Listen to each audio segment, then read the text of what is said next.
Olá, crianças, boa tarde, tudo bem com vocês? Vamos iniciar nossa aula de história hoje, tá certo?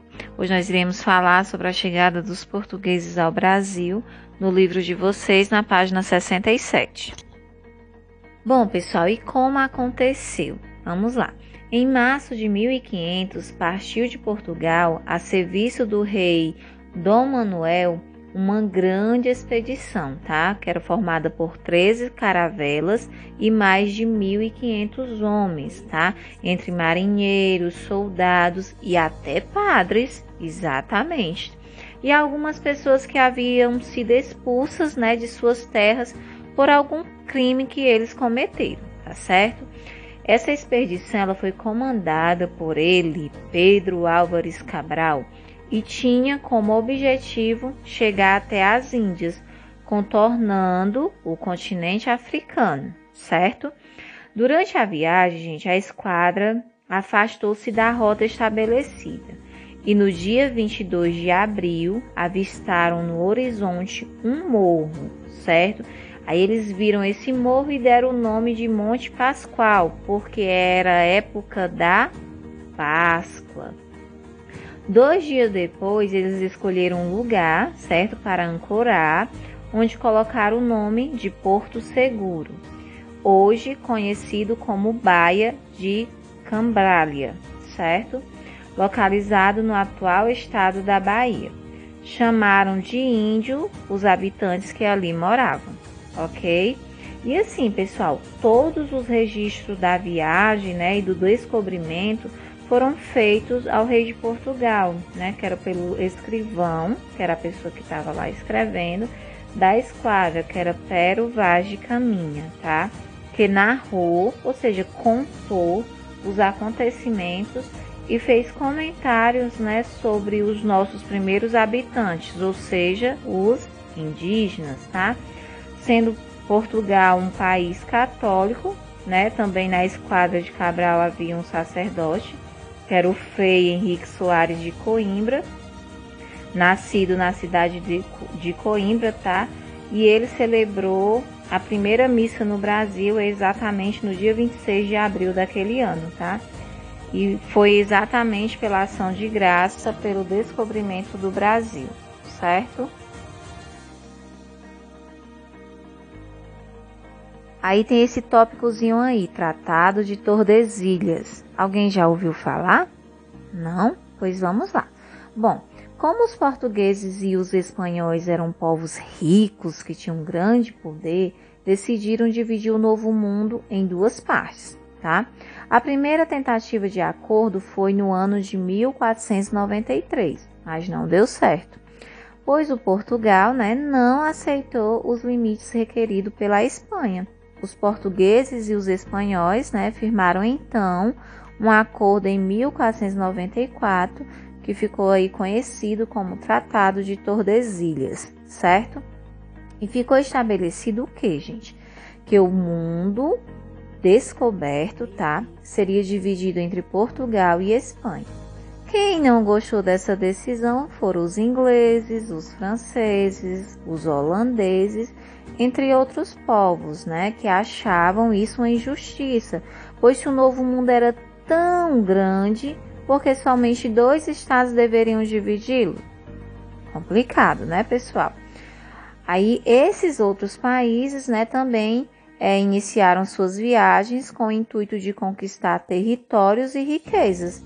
E os franceses e os ingleses, eles atacaram, tá, gente, as posses portuguesas e espanholas, praticando atos de pirataria, tá? E foi um fato que enriqueceu, tá, os cofres dessas coroas. Se vocês observarem esse mapa que a tia colocou para vocês, pelo Tratado de Tordesilhas, né, o mundo era dividido por um meridiano, tá? Que era o meridiano de Tordesilhas, que era uma linha imaginária, que dividia a Terra em leste e oeste, ou parte oriental e ocidental, tá bom, pessoal?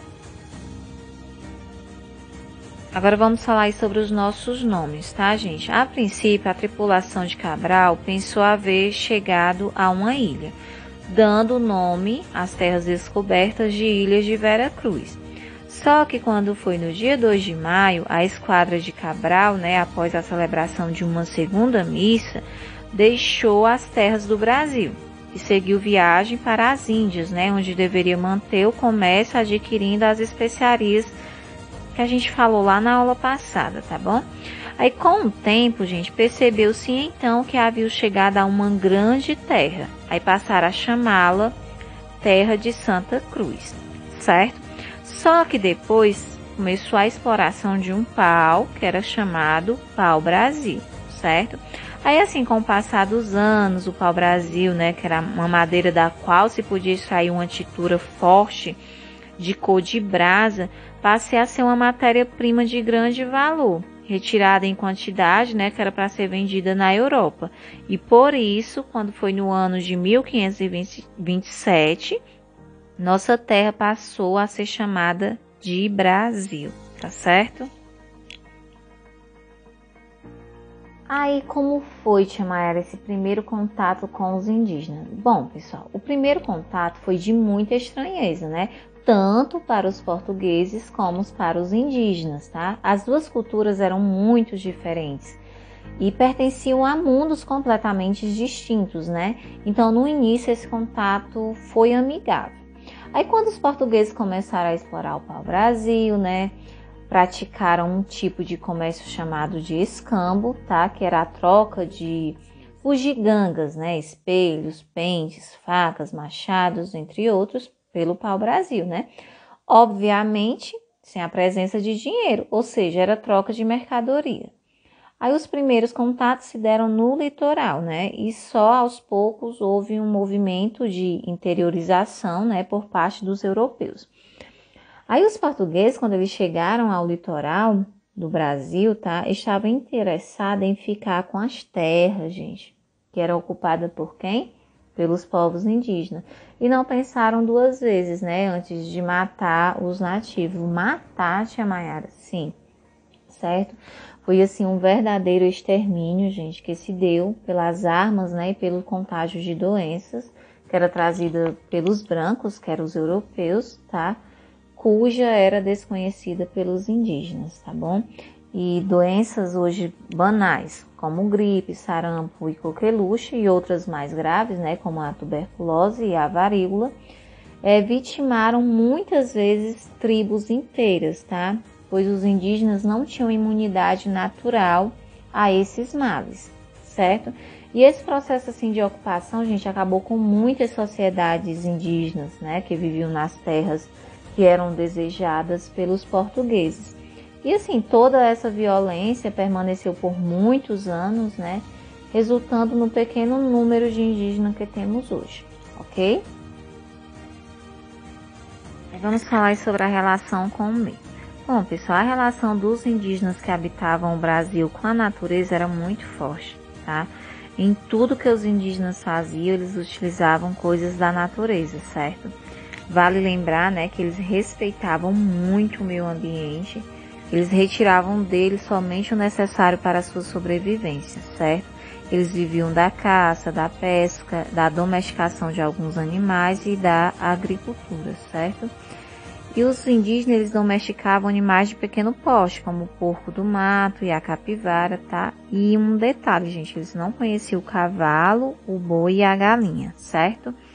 E assim, gente, como a base da economia indígena era a colheita, a caça e a pesca, né? A agricultura do milho, do amendoim, do feijão, da abóbora, entre outros, principalmente da mandioca, era praticada somente por algumas tribos, tá? De forma bastante primitiva.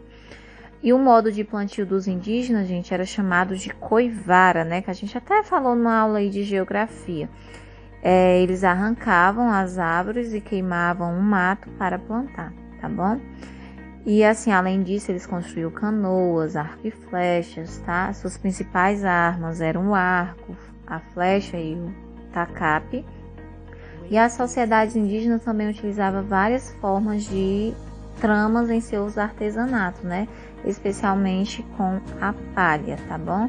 Faziam muitas coisas com ela, como cestos, redes e outros objetos, tá certo? E os utensílios eram confeccionados com pedra polida, tá? E as penas e peles de animais caçados serviam para fazer roupas ou enfeites para as cerimônias da tribo. Ok? E é isso, tá, pessoal? Agora a gente vai voltar para o grupo. Lá nós iremos fazer uma chamada de vídeo para que a gente possa debater um pouco, né? Conversar um pouco sobre esse nosso conteúdo de hoje, tá ok?